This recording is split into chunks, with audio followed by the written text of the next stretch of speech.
Hello दोस्तों, मैं अमित कुमार सिंह आपका अमित सिविल सर्विसेज एकेडमी में एक बार फिर से स्वागत करता हूं। दोस्तों, आज मैं आपके लिए बायोलॉजी का एक इम्पॉर्टेंट टॉपिक लेकर हाजिर हूं।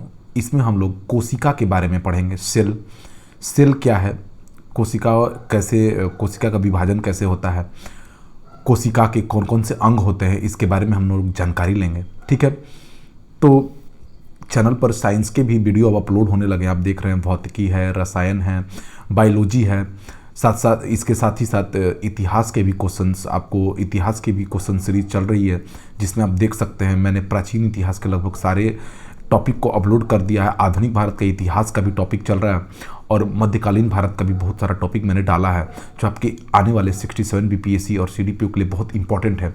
इसलिए वीडियो को मिस न करें, वीडियो को देखते रहिए। ठीक है, और अभी तक जिन्होंने चैनल सब्सक्राइब नहीं किया है, उनसे मेरा निवेदन है कि आप चैनल को सब्सक्राइब कर लें, कि जिससे आने वाले वीडियो के नोटिफिकेशन आपको मिलते रहें। ठीक है, तो आज का वीडियो हम शुरू करते हैं। देखिए, आज का पहला क्वेश्चन है,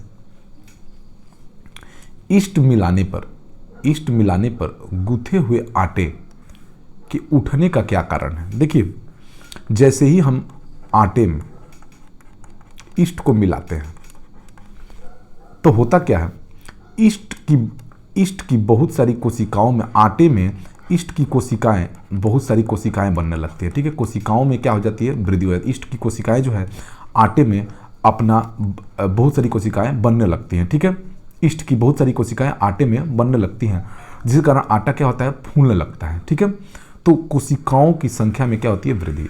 तो अब यहाँ से सबसे पहला क्वेश्चन ये उठता है कि कोशिका क्या है। ठीक है, सबसे पहले हम कोशिका के बारे में आपको मैं बताता हूं कि कोशिका आखिर है क्या। देखिए, कोशिका जो है जीवों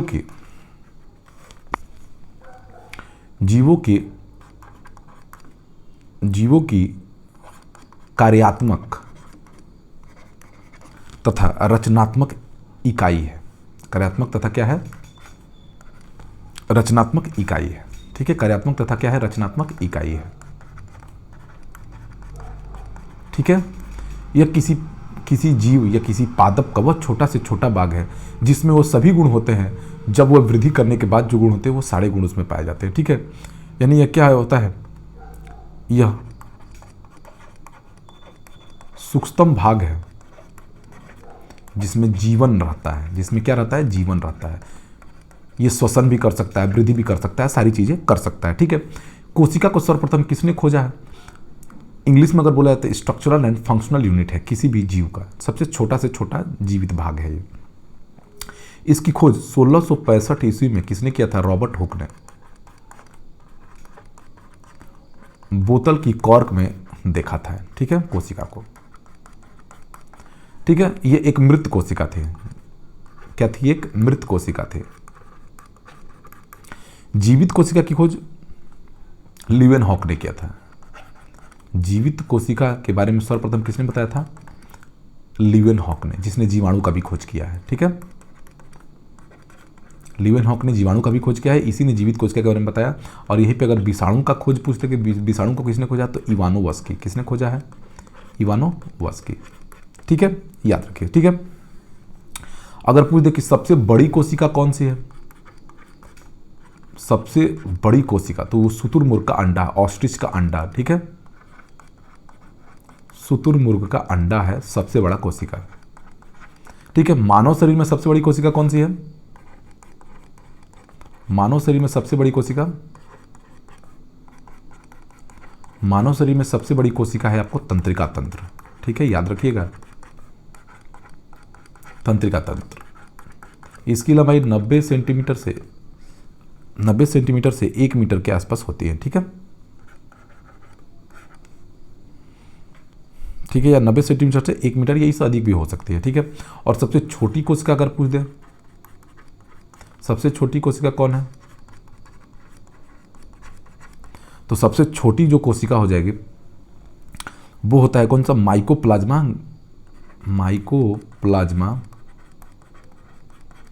माइकोप्लाज्मा गैलोसेप्टिकम। ठीक है, इसका अगर आकार पूछ दे तो 0.1 माइक्रोमीटर होता है। ठीक है, माइक्रो आप जानते हैं, 1 माइक्रो में कितना होता है, 10⁻⁶ मीटर। ठीक है, ठीक है। अगर कोशिकाओं का आकार पूछ दे कि कोशिका आकार कहाँ कितना से कितना तक होता है, कोशिकाओं का जो आकार होता है, देखिए कोशिकाओं का आकार जो होता है 1 माइक्रोमीटर से 100 माइक्रोमीटर तक हो सकता है। ठीक है, 10 माइक्रोमीटर से 100 माइक्रोमीटर तक होती है। ठीक है, याद रखिए। ठीक है, कोशिका के हमारे मानव शरीर में जो कोशिकाएं होती है, देखिए मानव शरीर में लगभग 5 अरब, मानव शरीर में लगभग 5,000 अरब कोशिकाएं होती हैं। कितनी होती है, 5,000 अरब कोशिकाओं से हमारा शरीर बना हुआ है। ठीक है, तो इतनी सारी चीजें आप याद रखिए। ठीक है, मिट्टी के अपमार्जक कौन होते हैं, देखिए अपमार्जक क्या होते हैं, डिटर्जेंट होते हैं जो कपड़े को साफ करते हैं। उसी तरह मिट्टी को साफ करते हैं जीवाणु। जीवाणु का खोज किसने किया आप जानते हैं, लीवेनहॉक। ठीक है, विषाणु का खोज किया है इवानोव्स्की। ठीक है, इस तरह कोशिका के अध्ययन को क्या कहा जाता है, अगर कोशिकाओं का अध्ययन पूछ दे कि कोशिका के अध्ययन को क्या कहते हैं, तो कोशिकाओं के अध्ययन को साइटोलॉजी कहा जाता है। ठीक है, पूछ देता है डायरेक्ट एग्जाम में, कोशिकाओं के अध्ययन को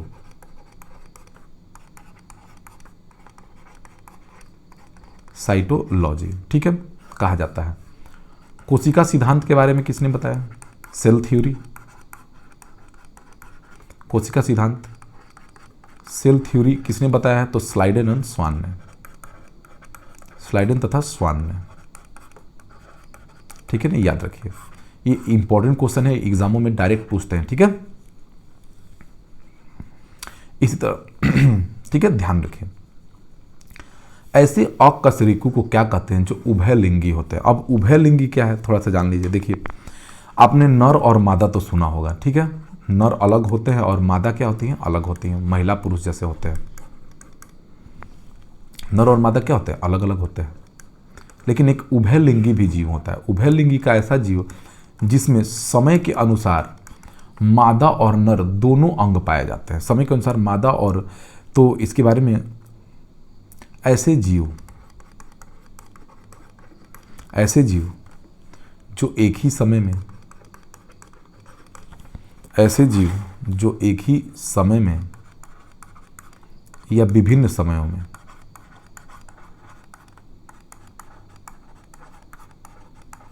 ऐसे जीव जो एक ही समय या विभिन्न समयों में स्त्री तथा पुरुष दोनों प्रकार की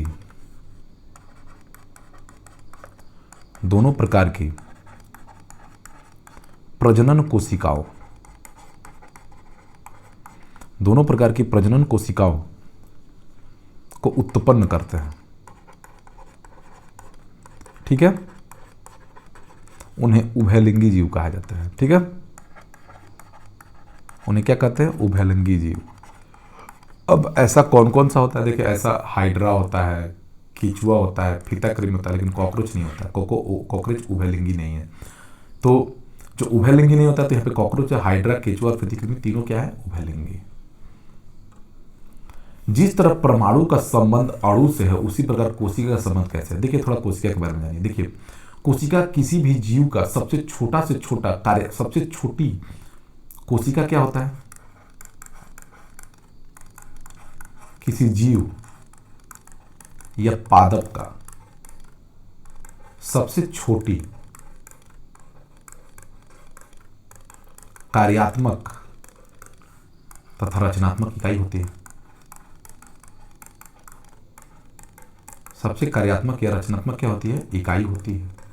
ठीक है, यानी कहने का मतलब है सबसे पहले किसी जीव का अगर निर्माण होता है तो सबसे पहले कोशिका से होता है। ठीक है, बहुत सारी कोशिकाएं मिलकर क्या बनाती हैं, उत्तक बनाती है। ठीक है, इंग्लिश में सेल बनाती है, फिर क्या बनाती है, टिश्यू बनाती है। ठीक है, बहुत सारे उत्तक मिलकर अंगों का निर्माण करते हैं। ठीक है, और बहुत सारे अंग मिलकर क्या निर्माण करते हैं, शरीर का निर्माण करते हैं, शरीर या जीव का।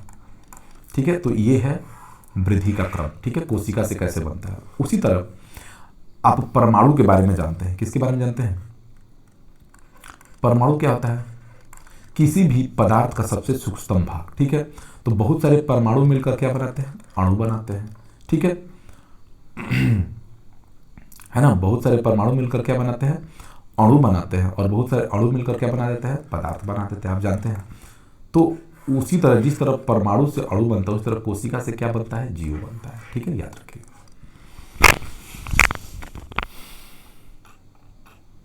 बर बॉडी न्यूक्लियस किस दौरान पाई जाती है? देखिए मैं आपको थोड़ा बताता हूं, आपको समझ में आ जाएगा। देखिए आप क्रोमोजोम, देखिए क्रोमोजोम को हिंदी में गुणसूत्र बोला जाता है। क्या बोला जाता है? गुणसूत्र। देखिए हर एक मनुष्य में 23 जोड़ी गुणसूत्र पाए जाते हैं। क्या पाए जाते हैं? गुणसूत्र। गुणसूत्र क्या होते हैं?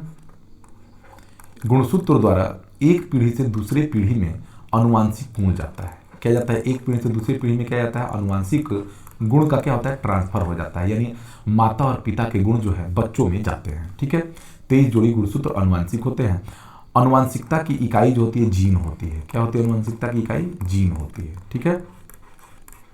जीन का ट्रांसफर होता है एक दूसरे जोड़ी। तो अब देखिए जो जैसे अब मादा यानी महिला में 22 जोड़ी प्लस क्या होता है? XX क्रोमोजोम होता है, ठीक है। उस तरह पुरुष में भी क्या होता है? 22 जोड़ी प्लस XY क्रोमोजोम होता है। जब XX मिलता है तो लड़की होती है, ठीक है। और जब XY क्रोमोजोम मिलते हैं, 22 दोनों में क्या होता है? कॉमन होता है। पुरुष और महिला दोनों में 22 जोड़ी क्या होता है? कॉमन होता है। और XX जब मिलता है तो लड़की, और XY मिलता है तो क्या होता है? लड़का होता है, ठीक है।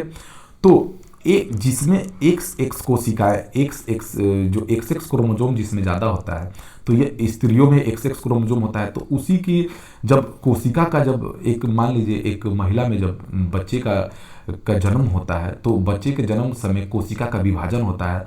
कोशिका के विभाजन से उत्तक बनता है, उत्तक से अंगे बनती है। तो स्त्री स्तनपोषी कोशिका में इंटरफेज की जो अवस्था है, ये जो है ना कोशिका का विभाजन का एक अवस्था है। तो उसी दौरान बर बॉडी न्यूक्लियस जो है क्या होते हैं? बॉडी में पैदा होते हैं, ठीक है, स्त्री स्तनपोषी कोशिकाओं में, ठीक है, इंटरफेज के समय। कोशिका की ऊर्जा का आधार क्या है? ठीक है, देखिए कोशिका की ऊर्जा का आधार में बताता हूं। देखिए कोशिका का जो पावर हाउस है वो माइटोकॉन्ड्रिया को कहा जाता है। किसको कहा जाता है? कोशिका की ऊर्जा का आधार माइटोकॉन्ड्रिया को। माइटोकॉन्ड्रिया जो है कोशिका का एक भाग होता है, ठीक है। इसे कोशिका का पावर हाउस कहते हैं। क्या कहते हैं इसे कोशिका का क्या कहा जाता है? पावर हाउस कहा जाता है। पावर हाउस कहा जाता है, ठीक है।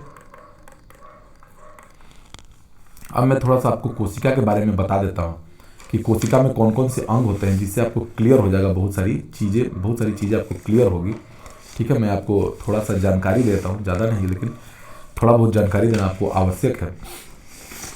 देखिए मान लीजिए ये एक कोशिका हो गया, ठीक है। ये क्या हो गया? कोशिका हो गया। तो कोशिका के बाहरी आवरण को कोशिका झिल्ली बोलते हैं। क्या बोलते हैं? कोशिका झिल्ली। और कोशिका झिल्ली के अंदर जितना भी भाग होता है उन सभी को क्या बोलते हैं? जीव द्रव्य। क्या बोलते हैं? जीव द्रव्य। अब इस जीव द्रव्य के अंदर बहुत सारी चीजें होती है। देखिए इसके अंदर ये एक क्या होता है? लाइसोसोम होता है। इसको आत्महत्या की थैली भी कहा जाता है, ठीक है। इसके बारे में मैं बताऊंगा, ठीक है। इसमें रिक्तिकाएं भी होती हैं, इसको वैक्यूल्स बोला जाता है। क्या बोलता है? रिक्तिका, ठीक है। इसके अंदर अंडाकार जैसा जो होता है उसको क्या बोलते हैं? माइटोकॉन्ड्रिया। क्या बोलते हैं? माइटोकॉन्ड्रिया। इसके अंदर केंद्रिका और केंद्रक होते हैं, इसको केंद्रिका बोलते हैं, ठीक है। और इसको जो बोलते हैं केंद्रक बोलते हैं, ठीक है। यहां पे ऐसे जो होता है ये अंतःप्रदायी जलिका होती है। क्या होती है? अंतःप्रदायी जलिका, ठीक है। क्या होती है? अंतःप्रदायी जलिका। अंतःप्रदायी क्या होती है? जलिकाएं होती हैं, ठीक है। इसके अंदर राइबोसोम होते हैं, राइबोसोम, ठीक है। और ये होता है गोल्जी बॉडी। गोल्गी जाय या गोल्गी बॉडी बोलते हैं इसको। ठीक है, तो इतने मेन मेन पार्ट होते हैं और भी बहुत सारे पार्ट होते हैं, लेकिन ये इंपॉर्टेंट है।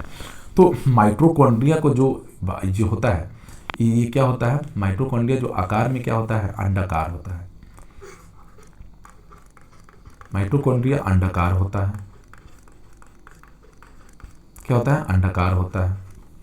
ठीक है, इसे कोशिका का पावर हाउस कहा जाता है। सर्वप्रथम 1882 ईस्वी में फ्लेमिंग ने इसके बारे में बताया था। किसने, फ्लेमिंग ने बताया था। ठीक है, अल्टमैन ने इसे बायोब्लास्ट नाम दिया था। क्या नाम दिया था, अल्टमैन ने इसे बायोब्लास्ट नाम दिया था। ठीक है, अल्टमैन ने इसे बायोब्लास्ट नाम दिया था। बेंडा ने इसे माइटोकॉन्ड्रिया कहा था। किसने, बेंडा ने इसे माइटोकॉन्ड्रिया कहा था। ठीक है, माइटोकॉन्ड्रिया कहा था। ठीक है, आप ध्यान दीजिए, सारी इंपॉर्टेंट फैक्ट्स मैं आपको बता रहा हूं। ठीक है,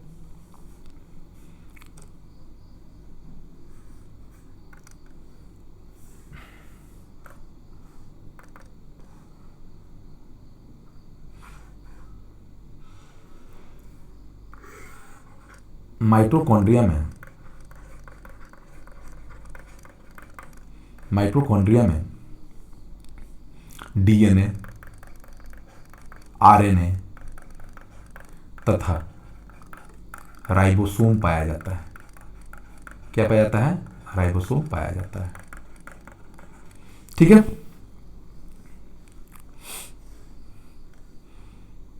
माइटोकॉन्ड्रिया का अगर कार्य पूछ दे, अगर आपसे माइटोकॉन्ड्रिया का कार्य पूछ दे तो माइटोकॉन्ड्रिया क्या क्या करता है। माइटोकॉन्ड्रिया एक तो क्या करता है, एटीपी का निर्माण करता है। एटीपी यानी ऊर्जा का निर्माण करता है। ठीक है, ऊर्जा अपने आप में क्या करता है, संचित करता है। ये फिर क्या करता है, भोजन का ऑक्सीकरण करता है। भोजन का क्या करता है, ऑक्सीकरण। ठीक है, तो ये सब इसके कार्य हुए। ठीक है, याद रखिए। एक पौधा कोशिका एक जीव कोशिका से कैसे भिन्न होती है। देखिए, अब थोड़ा सा मैंने आपको बता दिया। देखिए, यहां पे लिख लीजिए, ये हो गया। रुकिए, आपको मैं थोड़ा सा डिटेल बता देता हूं। यहां पे हम लोग ले लिए जंतु कोशिका। ठीक है, और यहां पे हमने ले लिया पादप कोशिका। ठीक है, दोनों में थोड़ा सा अंतर होता है। देखिए, जंतु कोशिका में कोशिका भीति नहीं पाई जाती है। कोशिका भीति नहीं पाई जाती है। इसमें कोशिका भीति पाई जाती है।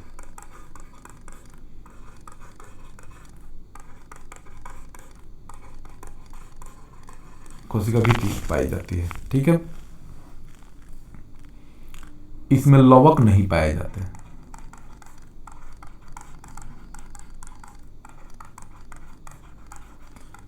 लवक जो है प्रकाश संश्लेषण की क्रिया में सहायक होते हैं, तो इसमें लवक पाए जाते हैं। कौन सा लवक पाया जाता है, क्लोरोप्लास्ट। आप जानते हैं हरे रंग का लवक कौन मिलता है, क्लोरोप्लास्ट मिलता है।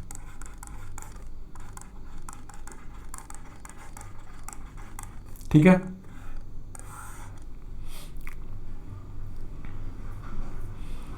इसमें जो है लाइसोसोम मिलता है।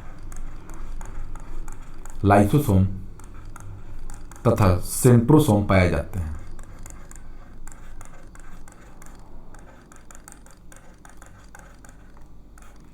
इसमें लाइसोसोम तथा सेंट्रोसोम नहीं मिलता है। इसमें लाइसोसोम तथा सेंट्रोसोम नहीं पाया जाता है। ठीक है, यही तीन अंतर आपको सबसे ज्यादा पूछेगा। ठीक है, तो ये तीनों हो जाएगा, 1 2 3 सही हो जाएगा। ठीक है, अब कोशिका भीति। अब देखिए, कोशिका भीति क्या, थोड़ा सा जान लीजिए। कोशिका झिल्ली के अलावे थोड़ा सा मैं बता देता हूं। देखिए, कोशिका के सबसे बाहरी आवरण को यहां से समझ जाइएगा। देखिए, जंतु कोशिका में जो है ये एक कोशिका झिल्ली मिलती है। ठीक है, लेकिन पादप कोशिकाओं में एक और इसके ऊपर का आवरण होता है, जिसको क्या बोलते हैं, कोशिका भीति। तो कोशिका भित्ति जंतुओं में नहीं पाई जाती है, इसीलिए हमारा स्किन थोड़ा मुलायम होता है, जबकि पौधों का स्किन देखते हैं कठोर होता होगा, पेड़ों का आप देखे होंगे। देखिए रक्त कोशिका मोनोसाइट जो है ये WBC ही है, ठीक है, वर्ल्ड वाइट ब्लड सेल को ही मोनोसाइट भी कहा जाता है। इसका लाइफ 3 से कितना होता है, 3 से 5 दिन के आसपास होता है, ठीक है। RBC का 120 दिन होता है।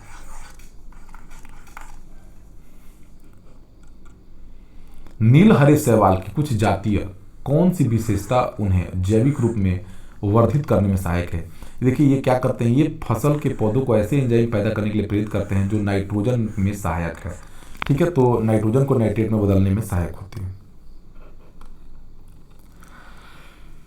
कोशिका विभाजन के लिए तर्क तंतुओं को संगठित करता है। अब देखिए मान के चलिए एक कोशिका है, ठीक है, तो कोशिका से उत्तकों का निर्माण कैसे होता है, अगर क्वेश्चन पूछते। देखिए कोशिका जो है, मान लीजिए कोशिका है, कोशिका के बीच में क्या होता है, नाभिक होता है जिसे केंद्रक बोलते हैं, ठीक है। तो होता क्या है, कोशिका का अगर वृद्धि होना था तो कोशिका क्या होती है, अब 2 भागों में क्या हो जाती है, बट जाती है, ठीक है, 2 भागों में बट गई।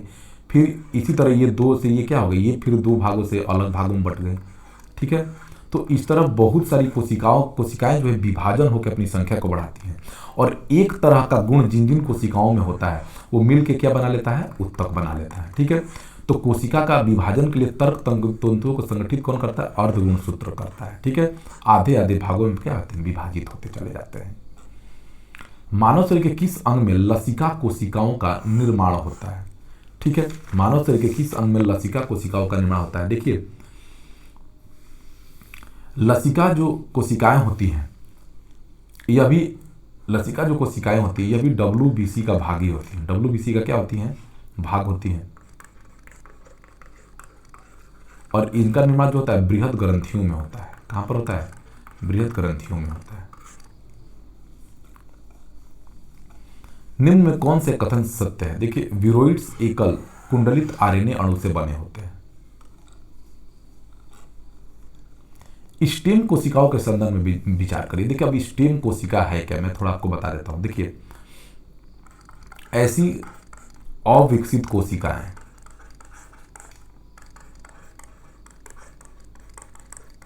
जो किसी विकसित कोशिकाओं के खराब होने पर, मतलब कोशिकाएं खराब हो गई, चाहे खत्म उनमें कुछ हो गया, खराब होने पर उनका मरम्मत करती हैं, होने पर उनका क्या करती हैं, मरम्मत करती हैं। उन्हें ही क्या बोलते हैं, स्टेम सेल बोला, तो उन्हें क्या बोलते हैं, स्टेम सेल या स्टेम कोशिका बोलते हैं। मतलब ये ऐसी कोशिकाएं होती हैं जो कोशिका के खराब होने पर उनका जगह ले लेती है, उनको ठीक करती हैं। ऐसी कोशिकाओं को स्टेम कोशिका बोलते हैं, ठीक है। इनका काम होता है, जैसे मान लीजिए आपका आंख का कॉर्निया खराब हो गया तो वहां की कोशिका विकसित करने के लिए स्टेम सेल का यूज किया जाता है, ठीक है। तो स्टेम कोशिकाएं जो हैं सदा के लिए विट्रो रूप से पुनरुत्पादित होती हैं, और भारतीय शोध ऐसी कोशिकाओं का विकास किया है जो विभिन्न प्रकार के उत्तकों में बदल जाती है। तो 3 और 4 ही सही होगा, ठीक है। ये खराब कोशिकाओं को फिर से मरम्मत कर देता है स्टेम सेल। निम्न में कौन सा कोशिकांग केंद्रक को छोड़कर DNA में रखता है। तो मैंने बताया था माइटोकॉन्ड्रिया में क्या क्या रहता है। देखिए दोस्तों माइटोकॉन्ड्रिया में क्या क्या रहता है, माइटोकॉन्ड्रिया में जो होता है RNA प्लस DNA प्लस क्या होता है, राइबोसोम, ठीक है। तो ये RNA DNA और राइबोसोम किसमें, माइटोकॉन्ड्रिया में रहता है, तीनों, ठीक है, याद रखिए। मेटास्टेसिस वह प्रक्रिया है। देखिए मेटास्टेसिस जो है यह क्या है, कैंसर से संबंधित है। कैंसर कोशिकाओं को आगे के विभाजन को सफलतापूर्वक दिया जाता है।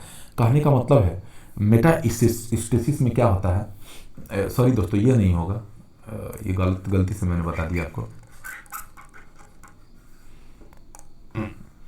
रक्त अथवा लसिका तंत्र के माध्यम से कैंसर अन्य कोशिकाओं में, कहने का मतलब है मेटास्टेसिस वह प्रक्रिया है जिसके द्वारा कैंसर मान लीजिए हमारे किसी एक कोशिका में हुआ है तो वहां से यह स्तन कोशिकाओं में फैल, हमारे पूरे शरीर में जब वही कैंसर का एक कोशिका पूरे शरीर में जब फैल जाता है तो उसी प्रक्रिया को मेटास्टेसिस प्रक्रिया करते हैं, जिसमें कैंसर पूरे रक्त के माध्यम से हमारे पूरे शरीर में फैल जाए। निम्न में कौन सा कोशिकांग प्रोटीन संश्लेषण में सर्वाधिक प्रमुख भूमिका निभाता है। देखिए प्रोटीन संश्लेषण जो है कहाँ कहाँ होता है, क्वेश्चन ये पूछा हुआ है। तो देखिए प्रोटीन जो संश्लेषण होता है यह हमारे राइबोसोम, यहाँ पे गलत है, ये ऑप्शन में राइबोसोम है, ठीक है। तो इसका निर्माण एंडोप्लाज्मिक रेटिकुलम और कहाँ पर होता है, राइबोसोम में। हमारा यहीं पर प्रोटीन संश्लेषण में यही भूमिका निभाता है, ठीक है, याद रखिए। प्रोग्राम्ड सेल डेथ का कोशिकीय आणविक नियंत्रण क्या है, डीजेनरेशन, ठीक है। भ्रूण किसमें मिलता है, भ्रूण किसमें मिलता है, तो भ्रूण जो है दोस्तों बताइए कहाँ मिलेगा, भ्रूण जो है दोस्तों बीज में मिलता है। भ्रूण कहाँ पर मिलता है, बीज में। पादप कोशिका जंतु कोशिका से किस प्रकार भिन्न होता है, मैंने आपको बताया था। पादप कोशिका में कोशिका भीति पाई जाती है, ठीक है, जबकि जंतु कोशिका में कोशिका झिल्ली मिलती है, मैंने आपको बताया था। पादप कोशिकाओं में कोशिका भीति होती है जबकि जंतु कोशिका में कोशिका भीति नहीं होती है। यानी देखिए ये अगर कोशिका हुआ तो ये जंतु कोशिका में इसको कोशिका झिल्ली बोलते हैं, क्या बोलते हैं, कोशिका झिल्ली बोलते हैं, ठीक है। लेकिन इसके ऊपर वाले आवरण जो जंतु पादप कोशिका है उसमें एक और होती है, उसको बोलते हैं कोशिका भीति, ठीक है, याद रखिए। मनुष्य के शरीर में सबसे लंबी कोशिका कौन सी होती है, मैंने बताया था आपको, तंत्रिका कोशिका। तंत्रिका कोशिका जो है मानव शरीर में सबसे लंबी, इसका लंबाई 90 सेंटीमीटर से 1 मीटर तक हो सकता है, ठीक है। कोशिकाओं की ऊर्जा मुद्रा क्या है, आप जानते हैं कोशिकाओं की ऊर्जा मुद्रा एटीपी है, इसका फुल फॉर्म होता है एडिनोसाइन ट्राइफॉस्फेट। क्या होता है, एडिनोसाइन ट्राइफॉस्फेट, इसको याद रखिए, वेरी इंपॉर्टेंट है, ठीक है। क्या होता है, एडिनोसाइन ट्राइफॉस्फेट, ठीक है। ये क्या होता है, माइटोकॉन्ड्रिया में ऊर्जा एटीपी के रूप में ही संग्रहित होती है, एटीपी के रूप में ही संग्रहित रहती है, ठीक है। ये ऊर्जा की एक तरह से इकाई है, ठीक है। नेक्स्ट क्वेश्चन, नाभिक के अलावा केशिका के किस भाग में केशिकांग डीएनए होता है, मैंने बताया था माइटोकॉन्ड्रिया में क्या क्या मिलता है, आरएनए, डीएनए प्लस प्रोटीन। अब थोड़ा सा यहाँ पे मैं आरएनए और डीएनए के बारे में आपको बता देता हूँ कि आरएनए और डीएनए क्या है, ठीक है दोस्तों, वेरी इंपॉर्टेंट है, आप जान लीजिए। आरएनए और डीएनए के बारे में जानना बहुत ज़रूरत है, ठीक है, यहाँ से क्वेश्चन बनते हैं। तो देखिए डीएनए का कार्य क्या है। अब मैंने आपको बताया था क्रोमोजोम के बारे में, किसके बारे में बताया था, क्रोमोजोम के बारे में। क्रोमोजोम का क्या है, आनुवांशिक गुण एक पीढ़ी से दूसरे पीढ़ी में ले जाता है, ठीक है। आनुवांशिक गुण एक पीढ़ी से, मानव शरीर में कितने 23 जोड़ी क्रोमोजोम होते हैं आप जानते हैं। एक पीढ़ी से दूसरे पीढ़ी में आनुवांशिक गुणों को ले जाना होता है, में ले जाना इसका काम होता है।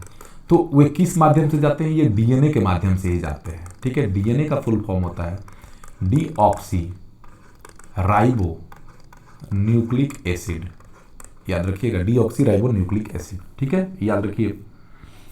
डीएनए क्या करता है, डीएनए सभी आनुवांशिक क्रियाओं को संचालित करता है और यह प्रोटीन संश्लेषण में भी सहायक है। किसमें सहायक है, प्रोटीन संश्लेषण में भी यह क्या है, सहायक है,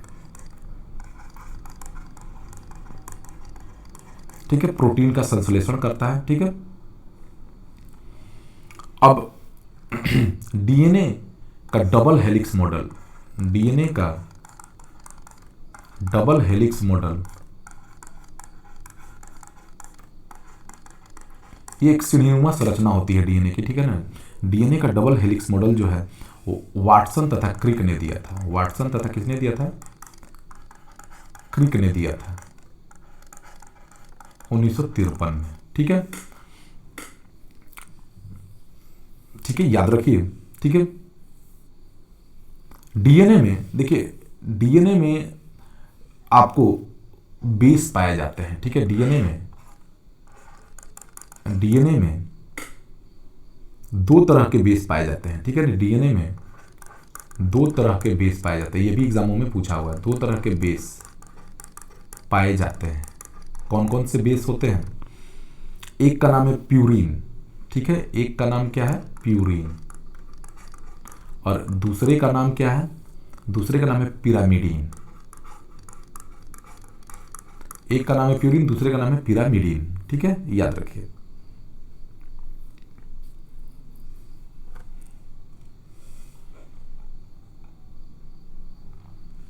ठीक है, नेक्स्ट क्वेश्चन चलते हैं। निम्न में कौन सा कथन सही नहीं है?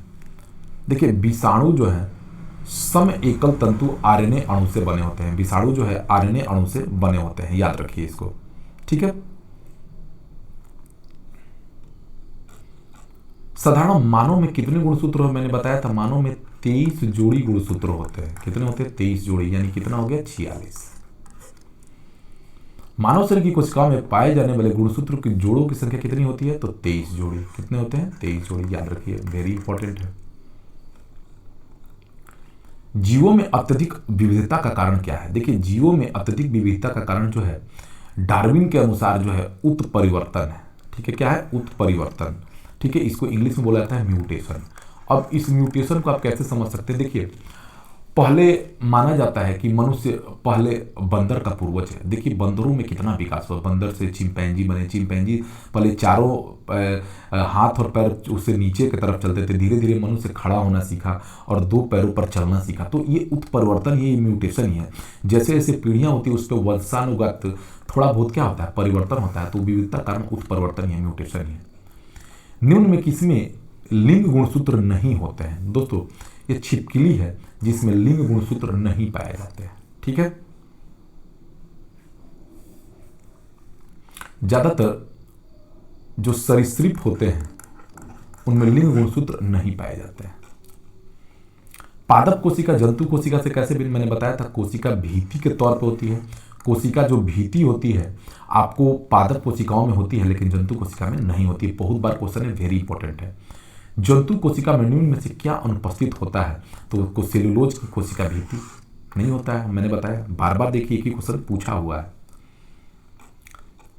जंतु कोशिका का कौन सा भाग पावर हाउस कहलाता है? तो जंतु कोशिका का कौन सा भाग पावर हाउस कहलाता है? दोस्तों, कौन है? माइटोकॉन्ड्रिया है। एटीपी के रूप में ऊर्जा इसमें क्या रहती है?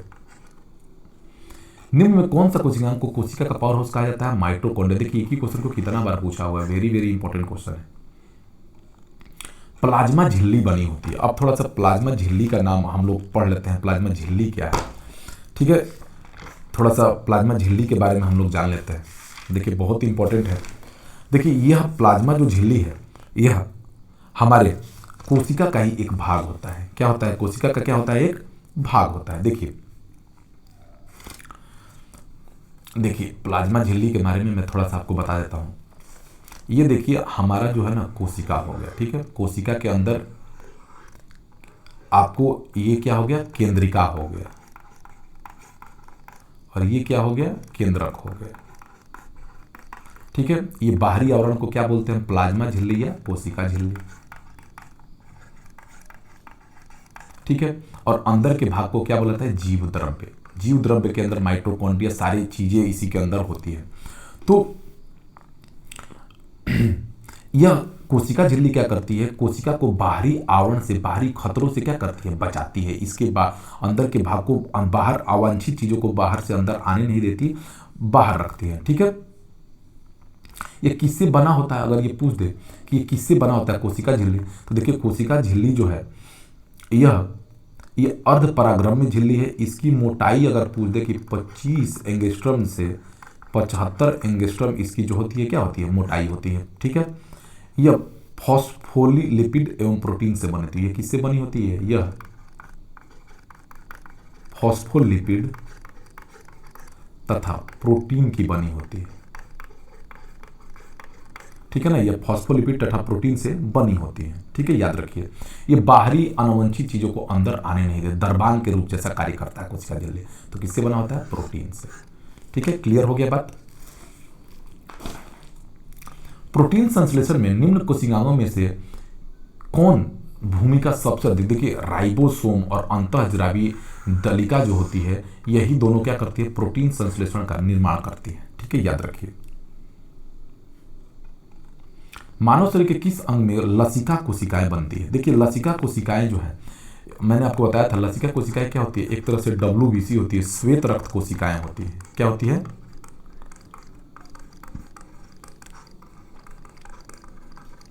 लसिका कोशिका श्वेत रक्त कोशिकाएं हैं, इनका निर्माण कहाँ होता है?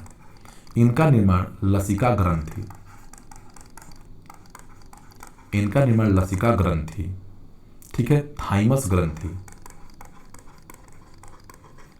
थाइमस ग्रंथि तथा तिल्ली तथा अस्थिमज्जा द्वारा किया जाता है। ठीक है,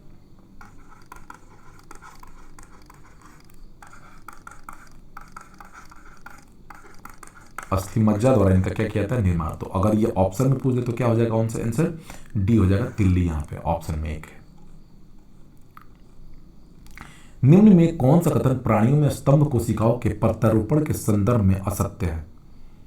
ठीक है, देखिए स्तंभ कोशिका एक विभाजनशील कोशिका होती है। जो स्तंभ कोशिका होती है एक विभाजनशील कोशिका होती है, यह स्वतः विभाजन की प्रक्रिया करती है। यह विभाजित होकर विशिष्ट कोशिकाओं का निर्माण करती है तथा यह अंगों के क्षतिग्रस्त ऊतकों की मरम्मत करती है। ठीक है, कहने का मतलब है स्तंभ जो कोशिका होती है,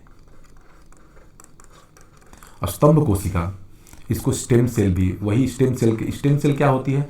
जो कोशिकाएं खराब हो जाती है, जो ऊतक खराब हो जाती हैं, तो उसका ये क्या करता है? मरम्मत करता है। ये अंगों के क्षतिग्रस्त ऊतकों की क्या करता है? मरम्मत करता है। जो कोशिकाएं खराब हो गई हैं उनका क्या करता है? ये मरम्मत करता है, स्वतः निर्मित होता है। ठीक है, स्वतः विभाजन करता है। हमारे तंत्र में अधिक एटीपी अणुओं को उत्पन्न करने वाला पद कौन सा है? तो देखिए सबसे ज्यादा क्रेब्स जो चक्र है, श्वसन तंत्र में अधिकतम एटीपी अणुओं को उत्पन्न करने वाला क्रेब्स चक्र होता है। जो श्वसन क्रिया होती है, श्वसन क्रिया में अधिकतम एटीपी अणु उत्पन्न होते हैं। ठीक है,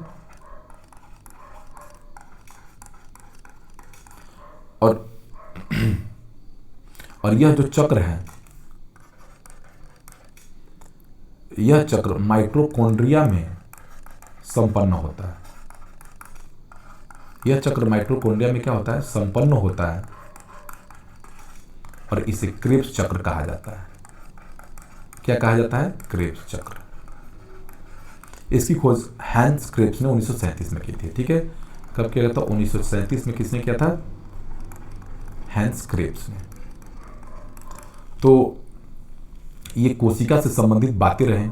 कुछ मैं इंपॉर्टेंट फैक्ट्स आपको और बता देता हूं, ठीक है, जो आपके एग्जामिनेशन के लिए बहुत इंपॉर्टेंट रहेगा।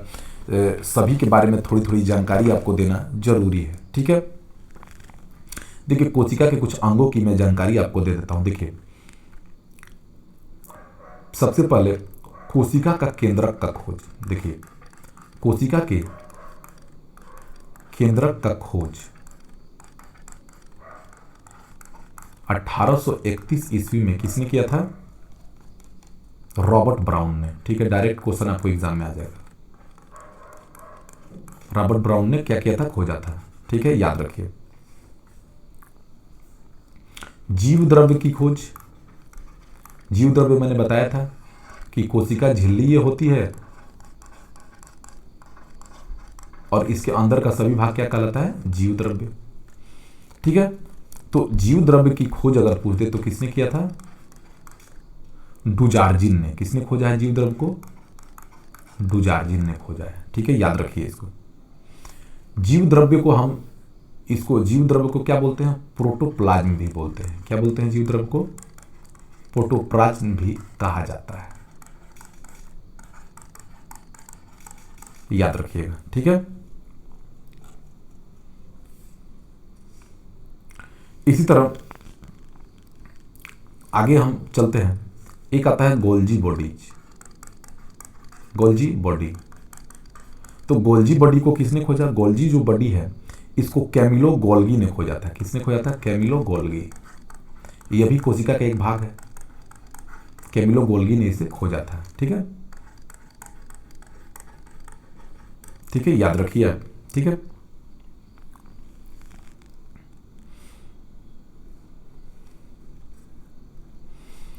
इसके अलावा लाइसोसोम।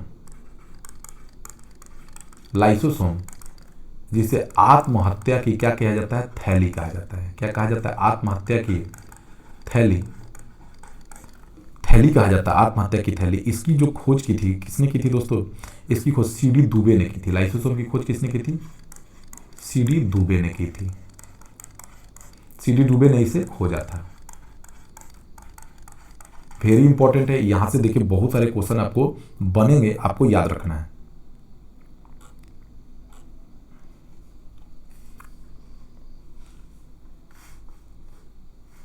इसी तरह आगे है राइबोसोम। राइबोसोम में प्रोटीन संश्लेषण में ये सहायक होता है। राइबोसोम आप जानते हैं।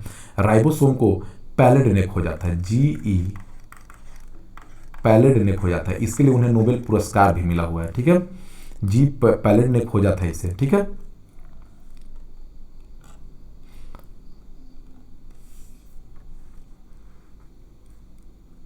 इसी तरह एजी टेंसले ने, किसने? एजी टेंसले ने इकोसिस्टम, पारिस्थितिकी तंत्र को क्या किया था? पारिस्थितिकी तंत्र शब्द को प्रतिपादित किया था।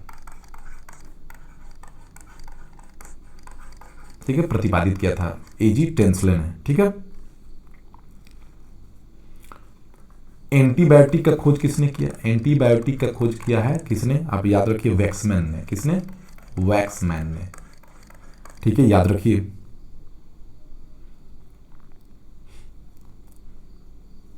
तो ये सब कुछ इंपॉर्टेंट है जो आपको एग्जामों में पूछ सकता है, आप याद रखिए। ठीक है, तो ये बहुत ही इंपॉर्टेंट टॉपिक है, आप इसको ध्यान रखिए। ठीक है, इससे बहुत सारे क्वेश्चन पूछे जा सकते हैं। ओके, तो आप चैनल को सब्सक्राइब कर लिए कि ऐसे ऐसे वीडियो के नोटिफिकेशन आपको मिलते रहे। Thank you for watching my video.